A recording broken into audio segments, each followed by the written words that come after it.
what triggered that was, so this notion that the infinite truth procedure in Badiou, which once completed will have been indiscernible, right? The key thing to understand there is, like Peirce, that once completed is never actually occurs, right? The truth procedure is infinite, it's open-ended, it never is actually completed. However, the imagining of the completed situation, in other words, the hypothesis, he calls it, it's another point of contact with pragmatism, right? The hypothesis that the militant has, pure hypothesis now, unrealized, an unrealizable, actually unrealizable idea of what this is all about, that hypothesis, keeping that in mind, enables the militant who is involved in inscribing the truth of the event in the situation, that hypothesis is that which empowers the forcing of the situation, right? In other words, it's in light of that hypothetical end result of the truth process, it functions as the ideal functions in pragmatism as a kind of guide for action. Do you see? I thought it was the other way around. I thought that it's the hypothesis of the actual infinity. Well, but it's the hypothesis of it. Well, that's the.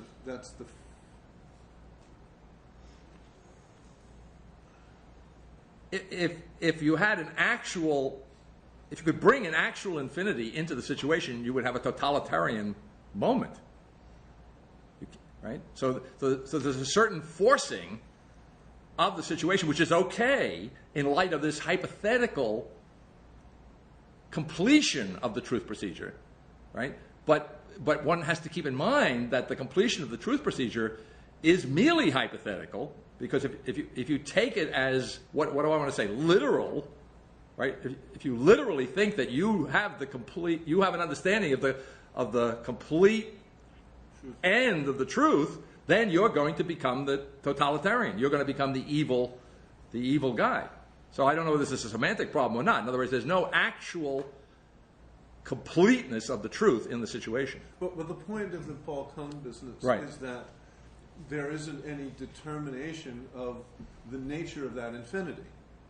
Okay. That you can't know which infinity it is. That's what the That's what's demonstrated. So, but you can have a hypothesis. But isn't the point that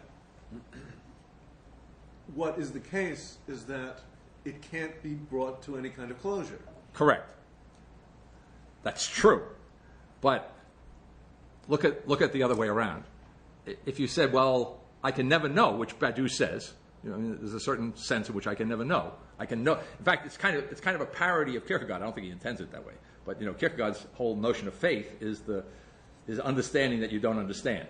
Right? So Badiou has his version of faith. You see, he's got a secular faith here, and he, therefore, an important part of the modesty, both of philosophy and of a militant for the truth, in the service of the truth. Part of the modesty is knowing that there's always an unnameable, that ultimately I don't know, in some sense, right? There's always something that can be resolved in the situation. Yeah. Okay. All right. But nevertheless, what I was going to say. But however, you have to be. It's not that simple, because if I started and ended with the notion that I don't know, simply, right, what the truth is, or I can't know it, then I would have no guide. I would have nothing to lead me on. I would have nothing. I have to have some concept in terms of which I force the elements of the situation to regroup or reshape themselves, reorganize themselves. So I have to have some notion, but I have to have it in mind. But that my notion is a hypothesis, that it's not a literal truth.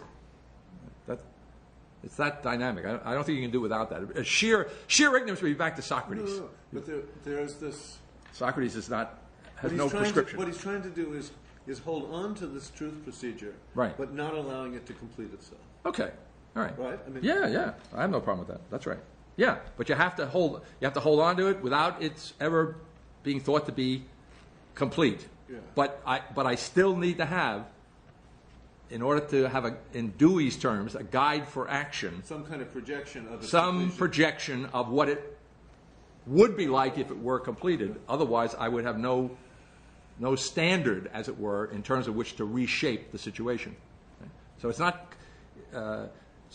So he speaks of it some places.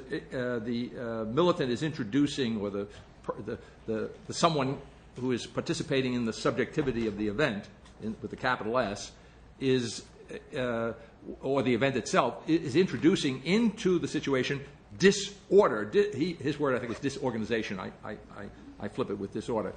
It's a disorganizing event. The event disorganizes the situation. But what I'm trying to get at is that it's not the notion of reducing the situation to chaos. You say it's a measured disorganization which has a positive thrust, which is to reorganize the original organization. So there's a certain amount of, as it were, a certain amount of chaos, right, which is necessary, so to speak. But it's a controlled chaos, ideally, and it's controlled by the hypothesis of what the completed truth would be.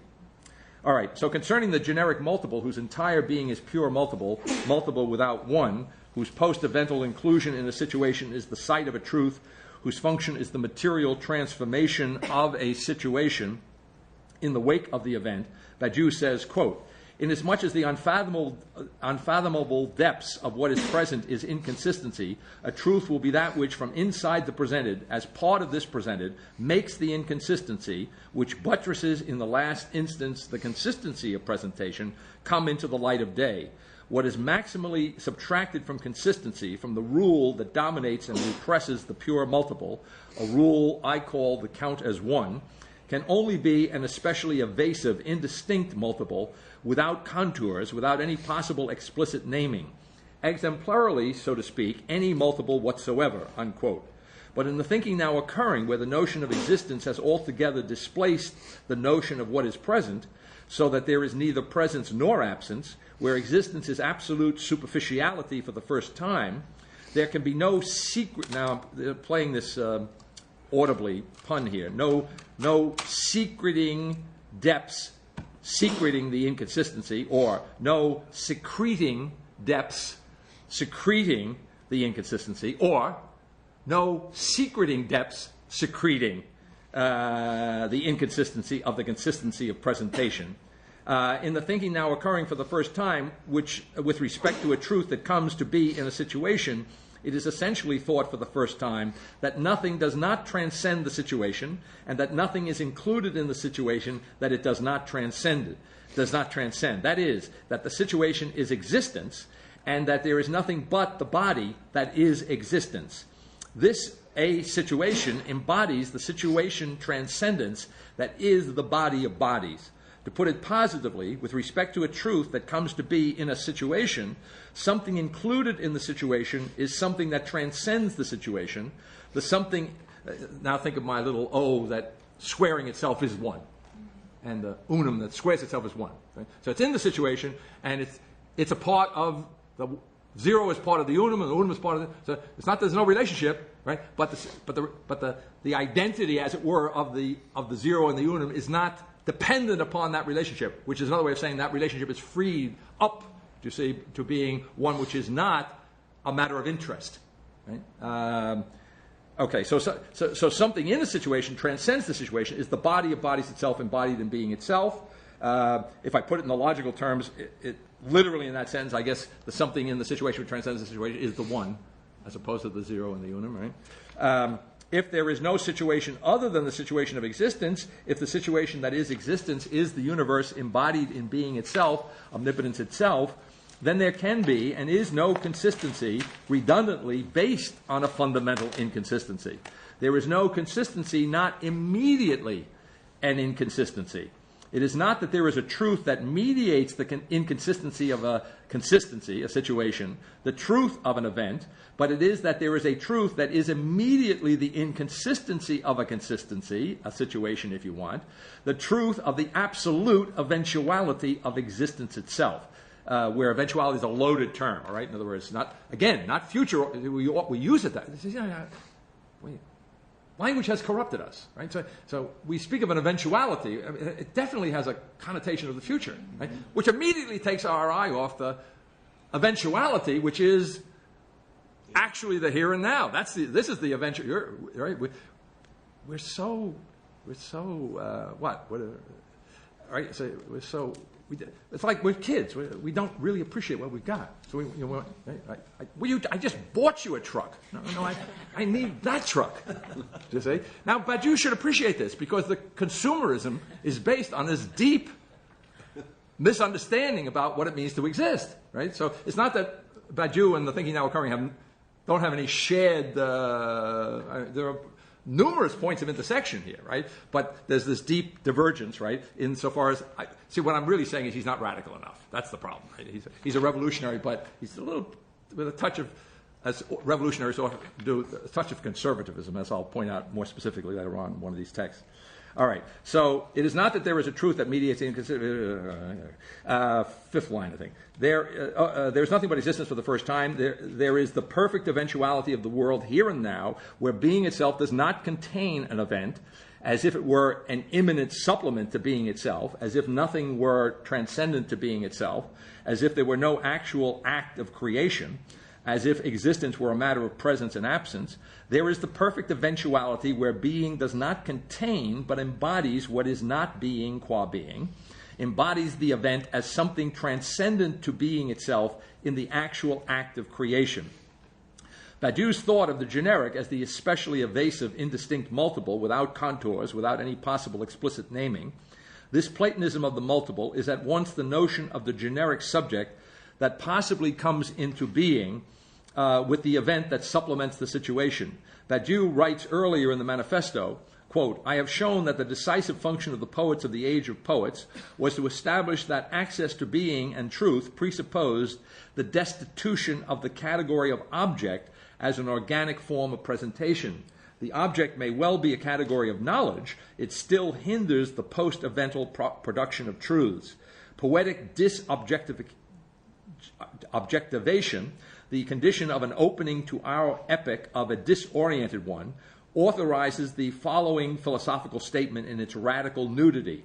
Every truth is without an object, unquote. He says further, the task of such thinking, quote, is to produce a concept of the subject such that it is supported by no mention of the object, a subject, if I may say, without a vis-a-vis, unquote. Precisely as generic procedure, neither truth nor the subject has an object. Badiou writes, quote, I maintain that one sole concept, the generic procedure, subsumes the disobjectivation of truth and of the subject, making the subject appear as a simple, finite fragment of a post-evental truth without object, unquote. As he makes clear in Ethics, although the situation pre-exists the event, the subject does not. Quote, I call subject the bearer, the support of a fidelity, the one who bears a process of truth. The subject, therefore, in no way pre-exists the process. He is absolutely non-existent in the situation before the event. We might say that the process of truth induces a subject. It is important to understand that the subject, thus conceived, does not overlap with the psychological subject, nor even with the reflexive subject in Descartes' sense, or the transcendental subject in Kant's sense. For example, the subject induced by fidelity to an amorous encounter, the subject of love, is not the loving subject described by classical moralists. For this kind of psychological subject falls with the province of human nature, falls within the province of human nature, within the logic of passion, whereas what I am talking about has no natural pre-existence. The lovers, as such, enter into the composition of one loving subject who exceeds them both. And here I thought of Hegel. See, that's why I say the deep Marxist Hegelian root of Badiou shows here, because Hegel, in his work on the state, ironically on the state for Hegel, is the ultimate divine individual in history, apart from the world spirit, right? But the concrete divine individual is the state. And as in Hegel, although we end with the state, we can abstract the elements of the state, and we can begin, as Hegel does, with the family. So the family is the first moment in the structure of the state. The second Hegelian moment is the civil society. And the third moment, the crowning moment, the synthetic moment, the moment of individuation, where the truth of the family and the truth of civil society come together. They come together in the form of the state. When he talks about the family, and he talks about marriage in that context, see, marriage is the creation by what Badiou would call two individuals, right, two mortal animals, of one person.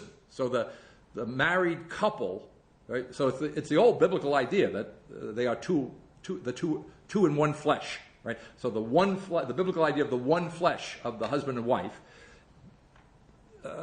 Hegel's version of that is the one person that is formed by the marriage of the male and of the mother and the father, the male and the female.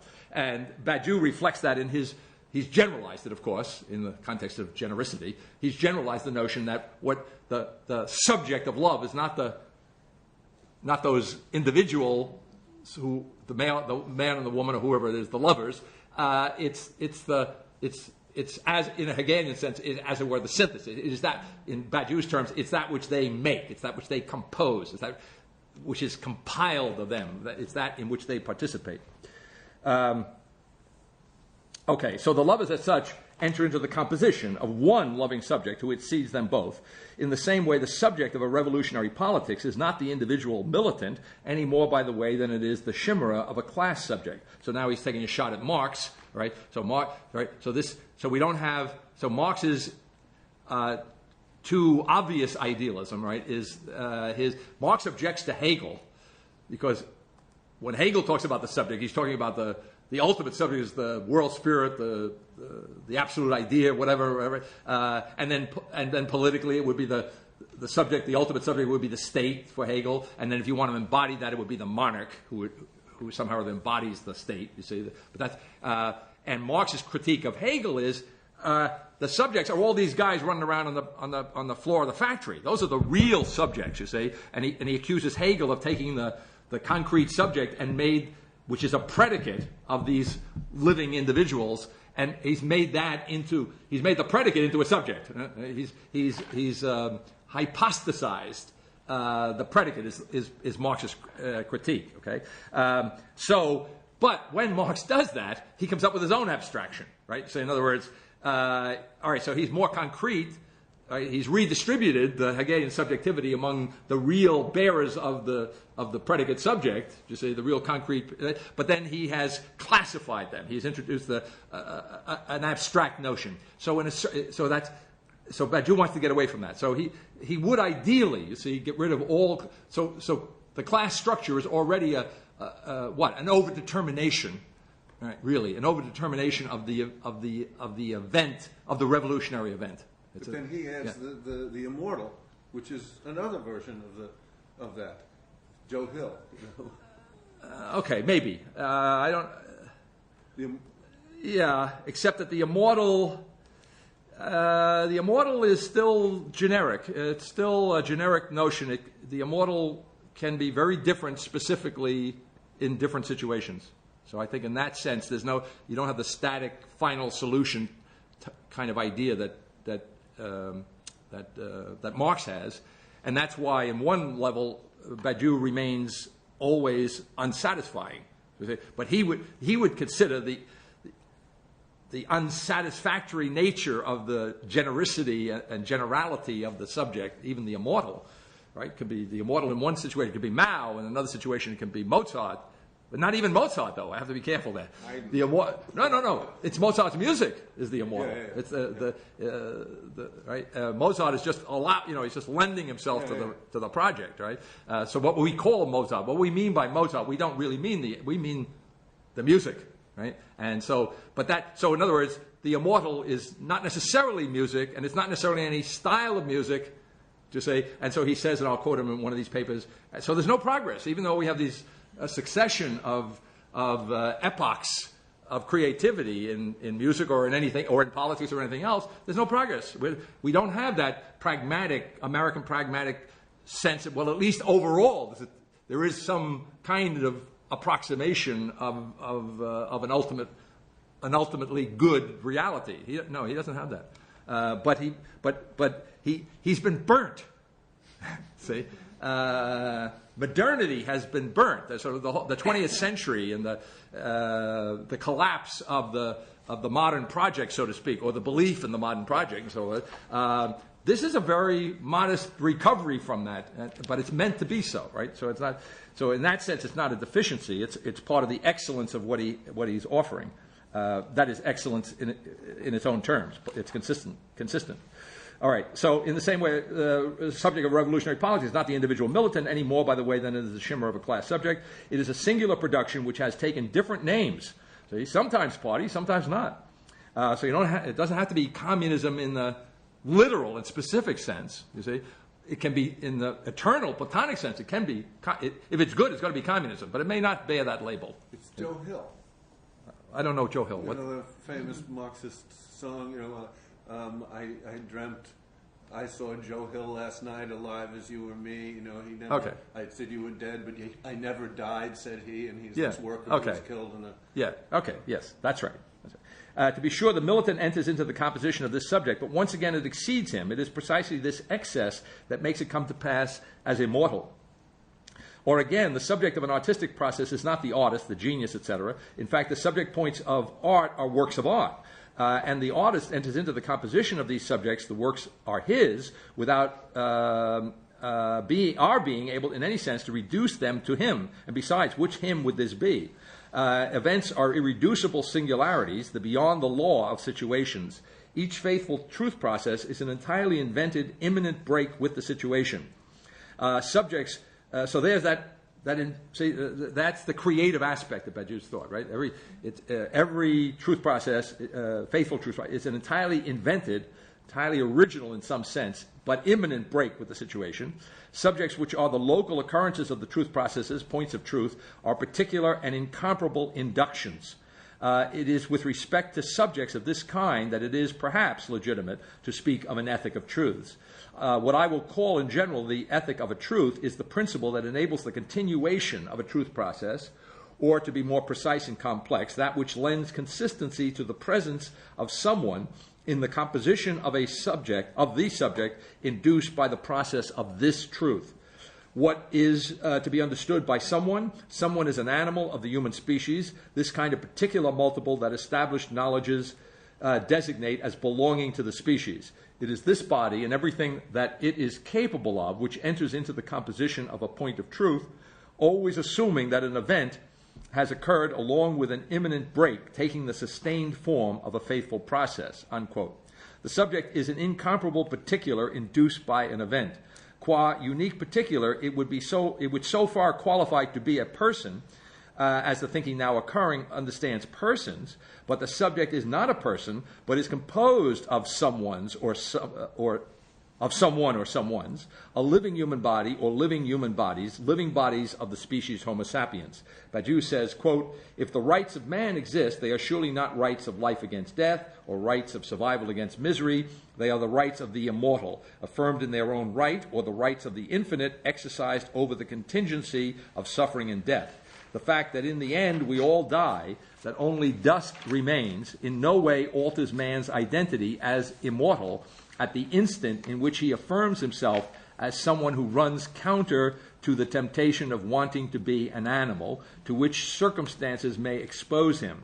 And we know that every human being is capable of being this immortal, unpredictably, be it in circumstances great or small, for truths important or secondary.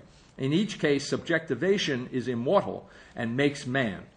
Beyond this, there is only a biological species, a biped without feathers, whose charms are not obvious. If we do not set out from this point, which can be summarized very simply as the assertion that man thinks, that man is a tissue of truths, if we equate man with the simple reality of his living being, we are inevitably pushed to a conclusion quite opposite to the one that the principle of life seems to imply. For this living being is in reality contemptible, and he will indeed be held in contempt. The Platonism of the multiple, I say, is the denied identity of finite being and the infinite. As I'm reading that last little section there, I'm thinking one way of understanding what the thinking now occurring is saying about Badiou. I'm touched by the fact that every living animal, human animal, is capable of immortality at the instant in which he affirms himself as someone who runs counter to the temptation. And I guess what's being said here when, at the conclusion, when that Jew denies the identification of the finite and the infinite, then that instant of immortality, which for the thinking now occurring wouldn't be such a bad idea, right? It's an instant that is intermittent, that comes and goes. It may or may not occur, you see. Whereas when I talk about the absolute differentiation of existence, an infinite alterity which is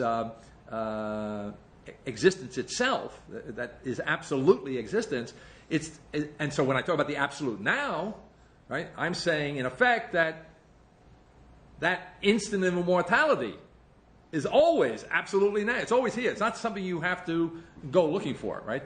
That the immortality penetrates, as it were, through and through the living animals that we are, or that I, or the living animal that I am, right? Is immortal here and now, because you could say the very structure of being is a kind of I'm just making this up now, right? A kind of infinite instantaneity, right? It's infinitely instantaneous, right? Something like that. Okay. All right. Well, I'm making some progress here. I can actually start the second paper. But before I do that, I'll give you a shot at questions, objections. Huh? The immortality business. What is the sense of immortality I mean, I kind of get it in Badiou. Okay. And that it's just in that sense of, it's a kind of poetic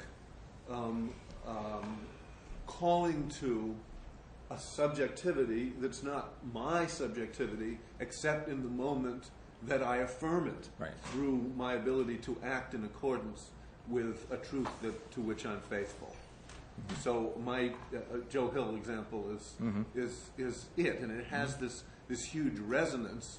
Even that the Bob Dylan song years ago, I dreamt I saw St. Augustine alive as you and me, which is really a play on the Joe Hill song, okay, and is really pulling in right, the religious sense of immortality. Okay, right, but that's a kind of Platonism. That is to say, it's an actual shifting of the serious sense of identity, right, to an actual atemporal existence. That's right. Okay. That's right. Now, in the thinking now occurring, right, there's no such Platonism. That's right. Because there's no legitimacy to the distinction between time and eternity.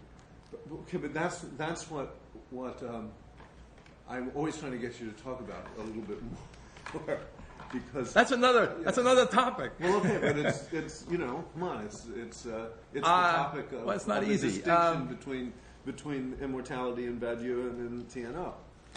No. But you're not satisfied if I tell you this is it. This is immortality. This is it. This is it. What's your problem? Here it is. Make some sense of it. This is it. Is now. There is no. I can make sense of it by saying now is a Platonic archetype. That now is the archetype of the present.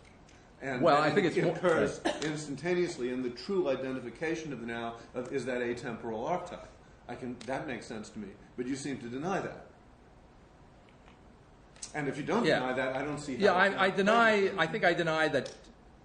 I deny that time itself is not temporal. Right? So, time itself. Yeah, time is absolutely time. Yes, that's right. So the Neoplatonic identification with time, with an atemporal archetype, is what you deny. Yes. Okay. That's right. So how is it immortal? Well, I think once I've denied that, I don't see there's a problem. Well, I mean, how is it not immortal? Because it's mortal. But there's nothing. No, there's nothing. Mortal is. Mortal is the time without the atemporal archetype. That's mortal. Oh no! Only if otherwise it's a kind of poetic assertion of a value. It's the whole. You know what immortal is.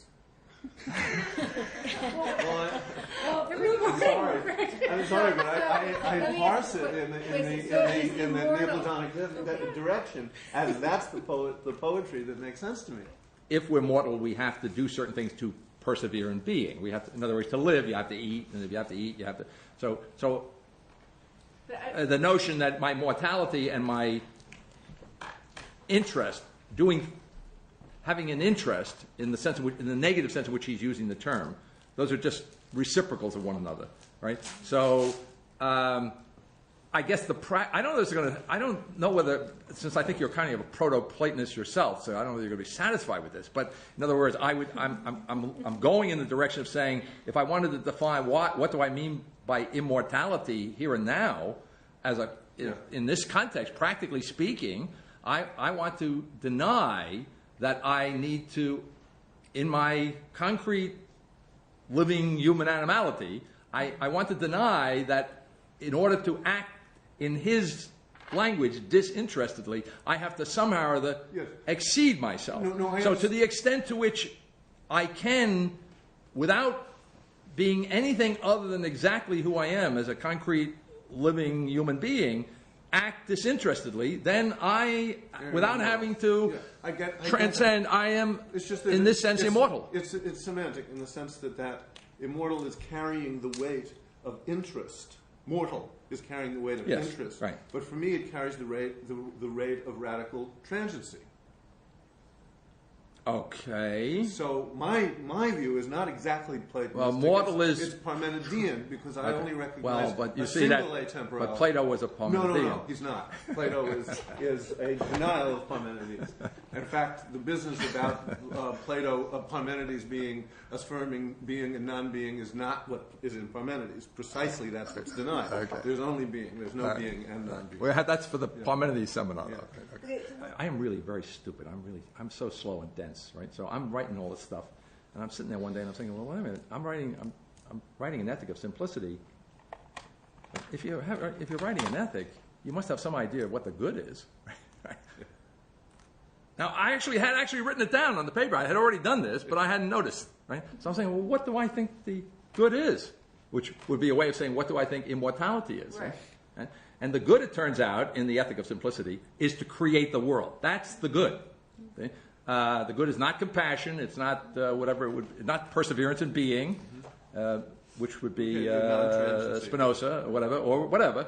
The good is to create the world, and that goes back to the in a theological framework. That is why omnipotence is central to the ethic, both as it were as the support.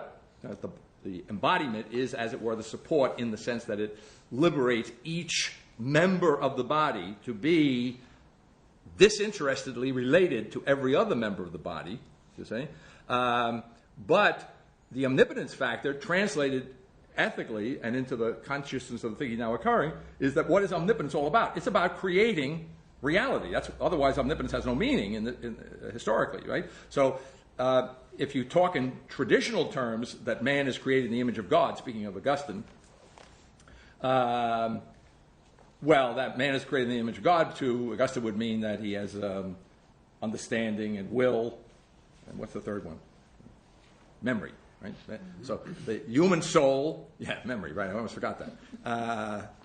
Man is in the image of God. When Augustine finally looks deeply into the human soul in the latter part of his work on the Trinity, he finds the best created image of God, and that is the tripartite structure of the human soul, which is memory, understanding, and will. Okay, so that's the image. That's what it means to Augustine to be created in the image of God, literally, right? Okay, but in the thinking now occurring, no. See, it's too static. It's too picturesque, right? So in other words, God, what he's thinking is that the Trinity is an infinite example of the Father is memory, the Son is understanding, and the Holy Spirit is will. Okay, so he's got the notion, his primary notion of God in that respect, as ironically, you see, as the Creator, because he's looking for. What is he looking for? He's looking for the image of the Creator in the creature. So if I read the film backwards, when he discovers the image of the Creator in the creature, what he in effect discovers that the Creator is memory, understanding, and will, right? Well, okay, but the thing now occurring is saying, if man is created in the image of God, and especially if we want to talk about God as the Creator, imaging himself, being reflected in what he produces, and if the whole point of the Christian understanding of creation is creation ex nihilo, right? In other words, that in order to actually pull off the creation, this God had to be not a prime mover, not a superly powerful being, right?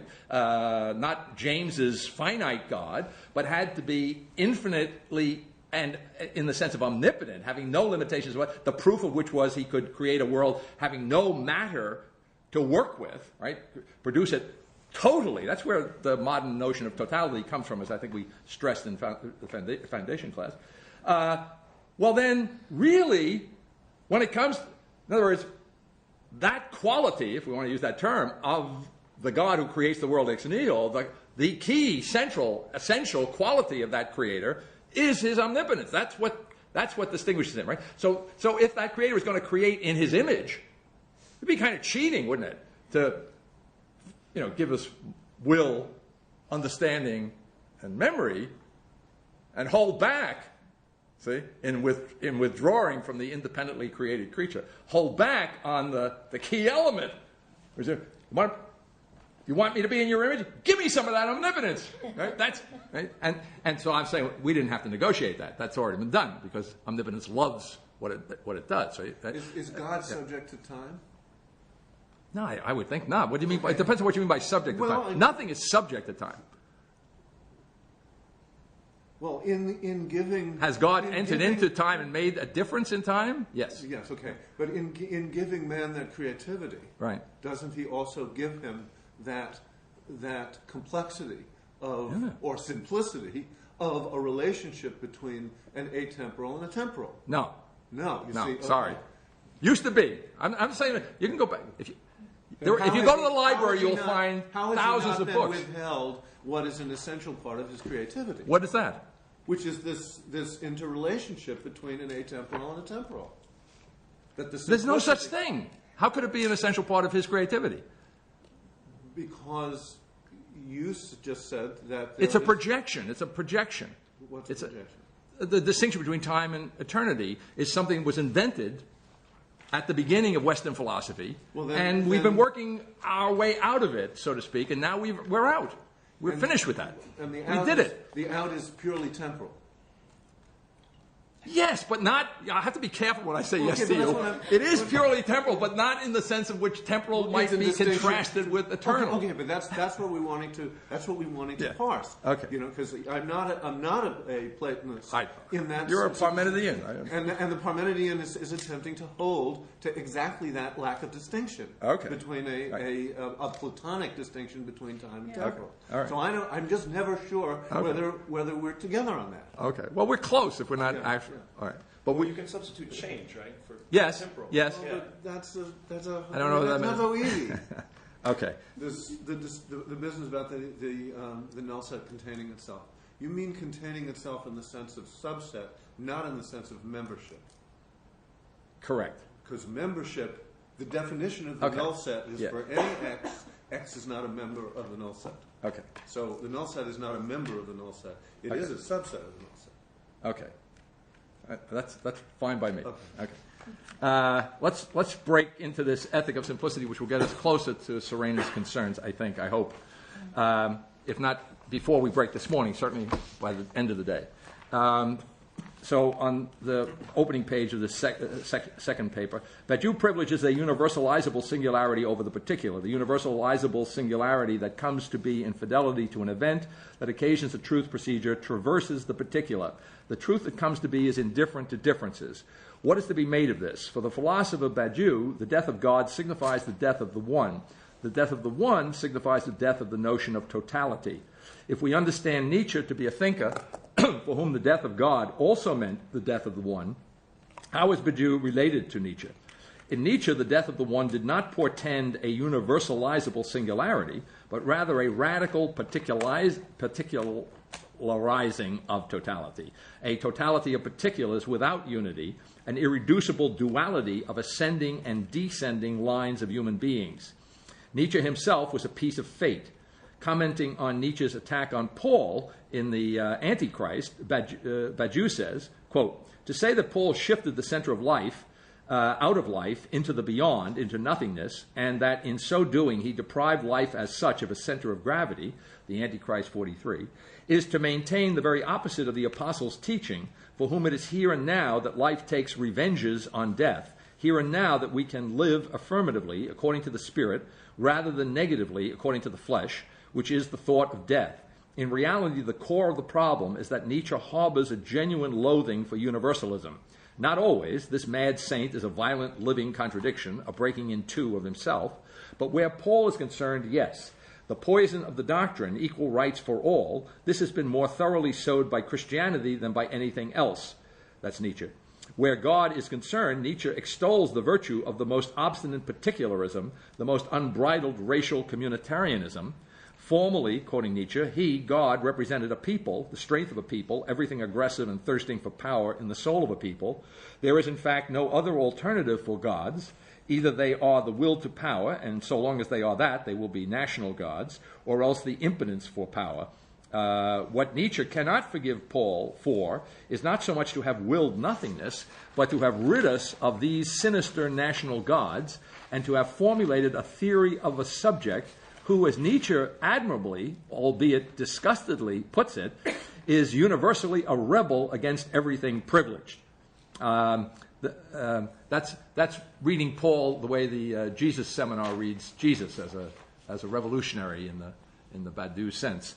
The theory of the subject is as universally a rebel against everything privileged, formulated by Paul, according to Badiou, and appropriated by the latter, is in effect a theory of the subsumption of the other by the same.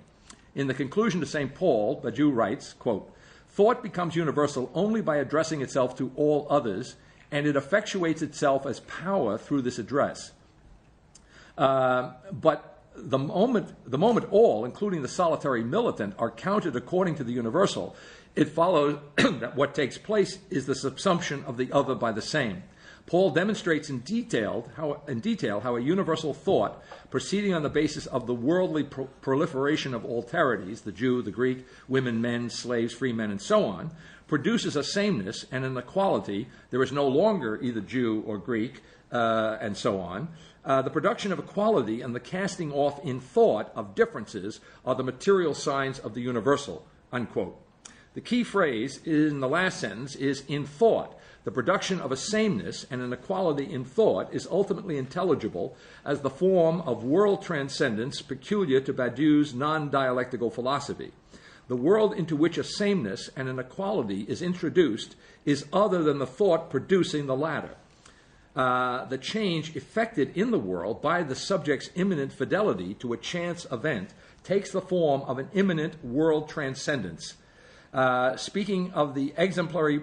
And by the way, there's another point of contact which may or may not be any more or less satisfying to you than the eternity temporal thing. But the other point of contact between Badiou and the thinking now occurring is the thinking now occurring also wants to deny any, how shall I say, operative distinction between transcendence and immanence.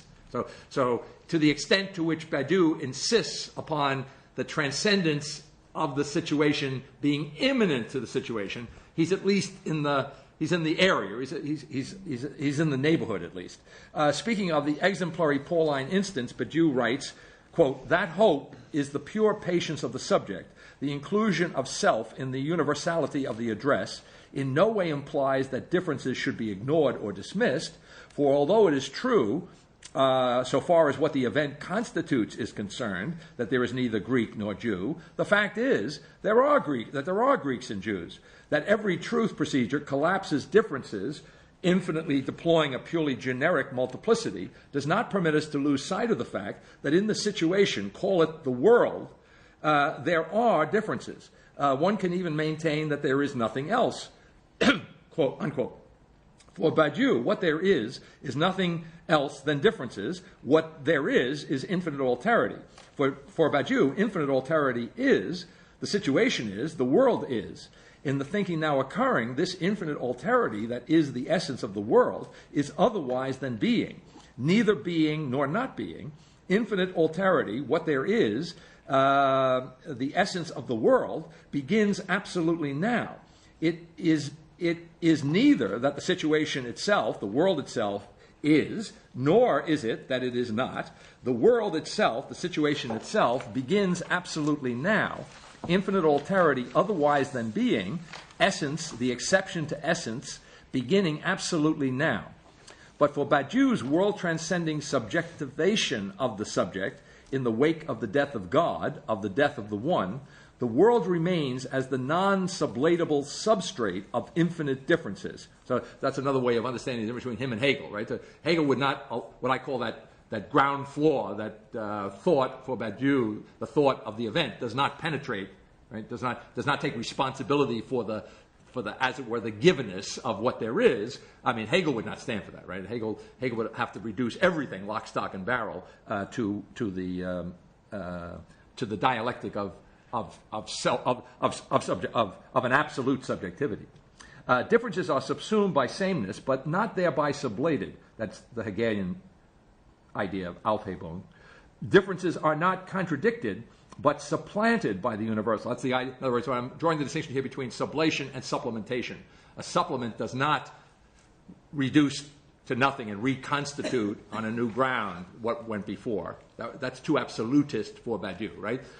There is a reworking, right? There's a reorganizing of some sort going on, but it presupposes the materia there, right? And it is a supplemental rather than or a supplanting is the term he uses that I'm using for him here too.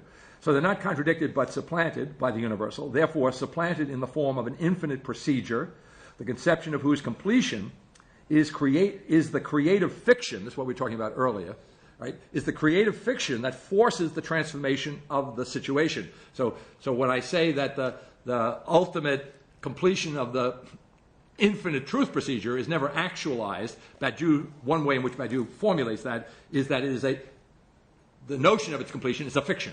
But it's a creative fiction. It's a fiction that enables me, the militant, to say, it gives me a pattern, some notion, in terms of which I can affect the transformation of the pre-existing situation. And that transformation he calls forcing. That forces the transformation of the situation. The death of God, the death of the One, is an event in philosophy that makes possible Badiou's transformation of the philosophical notion of the subject, hitherto either pure or substantive pre-evental subjectivity, into that of the bearer of a pure, insubstantial, post-evental truth procedure, effectively supplanting the dialectical notion of identity fundamental to Hegel. But since he supplants the Hegelian dialectical identity without resorting to contradiction, Badiou supplants at once, in effect, again without contradicting it, the peculiar form of the negation of dialectical identity found in Sartre. In the wake of the death of God, the One, Badiou supplants negation with pure affirmation. And here's another point of contact. I do mention it. It'll come up shortly. I'll probably mention it right away. But somewhere, Emerson. Right? In other words, another point of contact that he has, again, without the grounding in the explicit idealism that is inherent in American thought, but Emerson is the great affirmer, as over against, for example, Nietzsche, as I make much of that in Faith and Philosophy again. So Badiou is into novelty, he's into inventiveness, he's into change, he's into equality, and here he's into pure affirmation, and that's at least one basically flavor reason why he has little patience with Nietzsche. And that's where Nietzsche, who studied Emerson as a high school student, that's where Nietzsche parts company with his intellectual mentor Emerson. That is when Nietzsche insists upon the role of negation and destruction in a way that Emerson would never and does not. In this connection, responding to Oliver Feltham, I guess, I've never heard the name pronounced, during an interview in September 1999, Badiou says, "It can be necessary to destroy something for the newness of the event, but I don't think it is a necessary part of the newness, because I think the newness is a supplementation and not a destruction. It is something which happens, something which comes, and this point is the crucial point. It is possible that for the becoming of the newness, something has to be destroyed, but it is not, I like to see him using this word, but it is not the essence, the being, the kernel of the process. It can just be a consequence, or what he's saying in effect, it's accidentally related, perhaps, and therefore not a necessary matter. In the theory of the subject, I thought that negativity was creative in itself, and I don't think that now. I think that creativity is a sort of affirmation and not a sort of negation, unquote. Thus, having moved beyond the notion of the creative function of negation intrinsic to the Hegelian dialectic, I guess what I'm saying there in effect is that Nietzsche got his negativity from Hegel, at once beyond Nietzsche's notion of the indispensability of destruction to the creative act, Badiou in kinship, no doubt not incidentally to the Emersonian affirmation of affirmation, while sharing with Sartre the notion of the insubstantiality of subjectivity, does not share Sartre's notion that the subject is an ontological nothingness, a whole in being. That's key to Sartre's understanding, that the consciousness, which is his version of the pure subjectivity from which has been excised in Sartre the opaqueness of the transcendental ego, which is still there in Husserl, that pure nothingness, which is a pure subjectivity, consciousness, in Sartre is explicitly stated by him as fundamental to his analysis in Being and Nothingness, to be a whole in being. So Badiou is, and somewhere, I don't know whether I quote him at this point, but somewhere he explicitly distinguishes himself from Sartre on this point. It's not a whole in being, nor consequently does he share Sartre's notion of the impenetrability of being. For Badiou, the subject is not an ontological nothingness, but rather a logical nothingness, a whole in sense, a whole in the presentation and representation of being. The subject is an universalizable singularity. Being qua being is not conceptually, now this is a distinction that he makes which is important to him, and it's a distinction by which, as the next line will indicate, he distinguishes his thinking from Leibniz. Leibniz is the guy who was famous for the pithy little tagline, the identity of indiscernibles, right? And so he says, or I say, the subject, being qua being, is not conceptually impenetrable, but rather impenetrable to language. So he understands that Leibniz intends the indiscernibility of identity to mean that no concept can be formed of that identity as such. Badiou is saying, no, modern mathematics, set theory, and so forth, make it clear that we can have a concept of what is indiscernible. And so we can think the indiscernible, even if we cannot express it in language, is what Badiou's position would be. So I'm saying it's not being qua being is not conceptually impenetrable for Badiou, but rather impenetrable to language, with the upshot that Leibniz's notion of the identity of indiscernibles is supplanted in effect by the notion of the universality of indiscernibles. All right, we don't have to be able to say it, but to think it. Right, is the notion. The identitarian singularity is supplanted by universalizable singularity, identitarian indiscernibility by universalizable indiscernibility.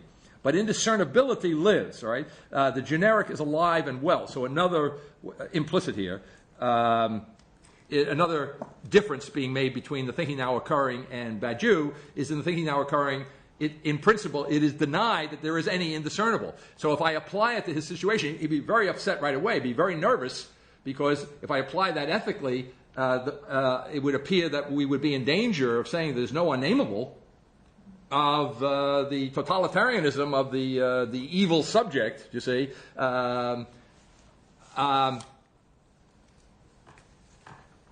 And so the thinking now occurring wants to say there is no indiscernible, there is no unnameable. Put it in terms that Peirce would recognize, there is no incognizable whatsoever. Peirce's version of Badiou's, Badiou is willing to allow you to rename, as it were, everything in the situation. as long as you leave out at least one thing, right? As long as, in other words, you can go 99.99999, you're okay. I mean, at least in principle, you're okay. You may have already gone too far, but in principle, you're not bad yet. But it's when you 100% name the situation, then you've made the fatal mistake. Is the mathematical point that the self-inclusion of the totality makes the totality inconsistent? Is that the point? In other words, there are two versions of totality paradox. Right. One is for any totality, there's a power set of the totality. And therefore, there can be no final totality. And there's this other simple one, which is that if you make the totality included within the totality, you're always one step behind. Yeah. Well, if you're asking me what's going on in his thought, I would say it's probably certainly the former, the power set idea, right? That you can't have in effect a totality, yeah, because there are always new relations that are possible. Right. Precisely, as soon as you have a new thought of the totality, you've totally rearranged the entire totality. Right. Yeah. Right. Okay. The conceptually discernible being, qua discernible to language, is actually not universalizable. What counts as one in a situation is not the universalizable indiscernible part, the whole in the field of the nameable, the part that could be any part whatsoever, the part that does not count as one. This dichotomy is reassembled in the very structure of the subject, who faithfully bears the truth of the situation as the constant temptation not to keep going in the materially transformative inscription in the situation of the discontinuity upon which the existing presentation of being is founded. It is possible to understand that the whole made in thought by the event. Now here I say it's possible to understand. I'm now just going to spend 10 or 15 lines kind of applying Badiou's way of thinking to the immediate history of thought which he's dealing with. It is possible to understand that the whole made in thought by the event that is the death of God, the death of the One, makes possible Badiou's notion that the task of philosophy is to construct a space of thought in which the four conditions of thought are to be held and sheltered in their compossibility and disparate being. Concerning this space of thought, Badiou says in Manifesto, quote, "Today philosophy must knot together the destitution of the object, the reversal of the instance of the two, and the thinking of the indiscernible. It must withdraw from the form of objectivity to the benefit of the sole subject, maintain the two as the fortuitous and tenacious descendant of the event, and identify truth with the nondescript, the nameless, the generic. To knot these three prescriptions together supposes a complex space of thinking whose central concept is that of the objectless subject, itself the consequence of genericity as the faithful becoming in being itself of an event supplementing it. Such a space, if we manage to organize it, will greet the contemporary figure of the four conditions of philosophy," unquote. The space of thought whose core concept is the objectless subject is the form of genericity consequent to a supplemental event in being itself. Pure subjectivity embodying genericity as the supplemental form of an event in being itself is immanent to being, not an objective event in being itself as in Sartre, but a subjective event in being itself, revealing the inconsistency upon which being itself is founded, the coming to be of the subjective in being itself, the supplementing of being itself with subjectivity, not merely the insubstantiality of subjectivity, but the coming to be of the insubstantiality of truth and of being, not merely, as in Sartre, the insubstantiality of subjectivity in absolute proximity to the eternally oblivious substantiality of being, pure, egoless, transcendental subjectivity, but the insubstantiality of fortuitous subjectivity as the form of the infinitely patient work that is the desubstantialization, the subjectification of truth and being. Just here, it can clearly be seen that the supplanting of the dialectical identity of the same and the other is indeed not the contradiction of that identity, but rather its supplemental supplanting in the form of the continuing subjective faithfulness to an event in being itself, which is the subsumption of the other by the same, the subsumption of being by truth, the de-objectification of being qua being. We're pushing the clock, so I think I'm going to just hold the footnote a moment and just see if I can finish this thought in the text. In Badiou, philosophy supplants dialectical identity without contradiction by constructing the space of thought wherein identity is subject to being supplanted by the incalculability of an event, wherein being is subject to being supplanted by non-being on the assumption of the completion of an infinite generic procedure of transformation. The key word in that last part of the sentence is assumption. Again, going back to the fact that this is a creative fiction, the completion of the procedure. In a word, where philosophy is a generic procedure for seizing truths, being is subject to newness. But being and nothing are not newness itself in the form of beginning, as is the case in the thinking now occurring for the first time. Indeed, in Badiou, since being qua being is the indiscernible same, the event in being itself can only be the inconsistency of the same, namely the different. But then not being qua being is affected by the event in being itself, but being qua presentation, being qua appearance, not sein but Dasein, not being but being there is subject to novelty.